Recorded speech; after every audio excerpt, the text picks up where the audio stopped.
शारदीय नवरात्रोत्सवात विहिरीतून प्रकट होत भक्तांना दर्शन देणाऱ्या माता पिंगळाईच्या दर्शनासाठी महाराष्ट्रासह मध्य प्रदेशातून भाविक पिंगळाई गडावर गर्दी करत आहे। पिंगळाई गडावर नवरात्रोत्सवानिमित्त देवीची स्थापना करून अखंड नंदादीप प्रज्वलित करून आदिमायेची 9 दिवस मनोभावाने पूजा केली जाते। नवरात्रोत्सव 9 दिवस देवी मंदिरात साजरा केला जातो। त्यापैकीच एक स्वयंभू देवीचे मंदिर म्हणजे पिंगळाई देवी। मोर्शी अमरावती राज्य महामार्गावर मोर्शी पासून 20 किलोमीटर तर अमरावती पासून 35 किलोमीटर अंतरावर असलेले गोराळा हे गाव, तेथून 1.5 किलोमीटर अंतरावर असलेल्या निसर्गरम्य टेकडीवर पिंगळाई साक्षी देवीचे मंदिर आहे।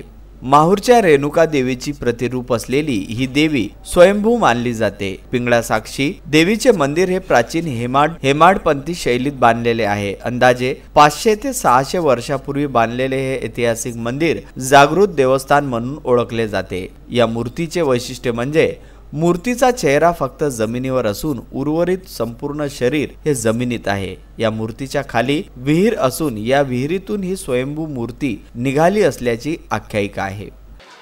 देवीची स्थापना तर अनादी काळापासून आहे आणि अतिशय प्राचीन आहे, म्हणजे मोगलकालीन आहे।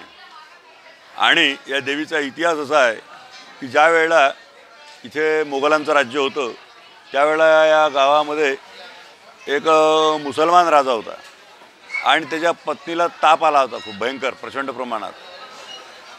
आणि ताप आल्यानंतर तो इथे आला फिरता फिरता, त्यावेळेला त्याने देवीला नमस्कार केला आणि म्हटलं, देवी माय, तुझ्या तीर्थांनी आणि अंगारांनी जर माझ्या पत्नीची तब्येत चांगली झाली तर मी हे मंदिर बनवून देईन। आणि भगवतीने अंगारा प्रसाद घेऊन त्या राजाने आपल्या पत्नीला लावला आणि ती चांगली झाली।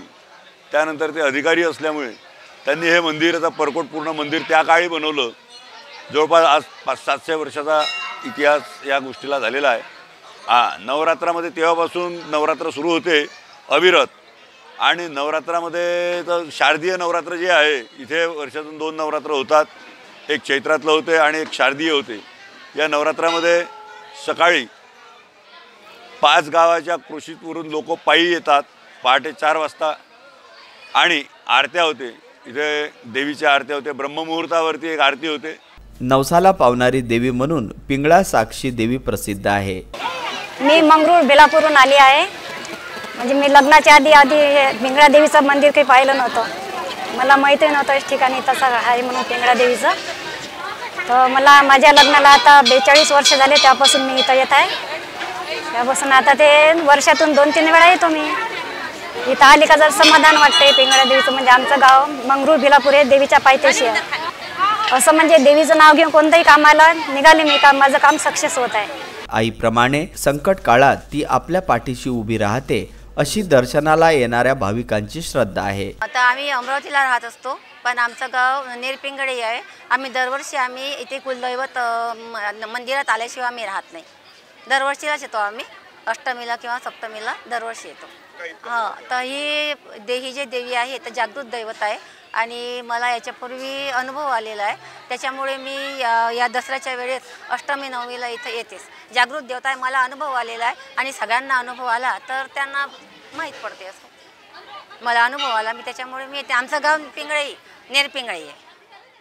Bureau report, Vidarbha news.